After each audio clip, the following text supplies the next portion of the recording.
Hello everyone, in today's tutorial I will show you how to use the slide master on PowerPoint.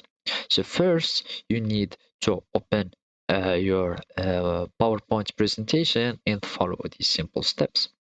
The slide master is like this new slide or the preset slide that you find in the PowerPoint. So to use or to create your own or modify these slides, we need to go to the slide master. Then to do so, we need to head to the View tab, and then we will go and click on the Slide Master. You click on the Slide Master, and you will find the multiple uh, slides that are existent. You can insert your own slide master and have your own presets of slides.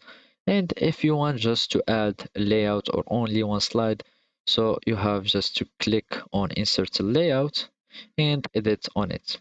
And the edits that you can do are the background style, for example, add colors, for example, fonts, edit whatever you want, given it a theme for uh, for example, for the slide master, so it will always open up on this theme, or you can insert placeholders like you see, play placeholder,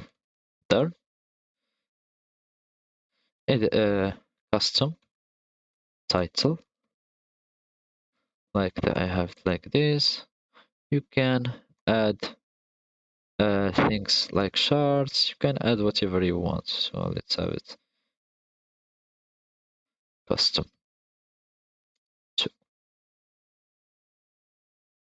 And after you finish all the modifications that you want to add for the slide master, all you need to do at the end is go to slide master, close the master view, and if I want to new thing, I will find my custom layouts that is already there. So basically this is how you use the slide master on PowerPoint. Thank you for watching and goodbye.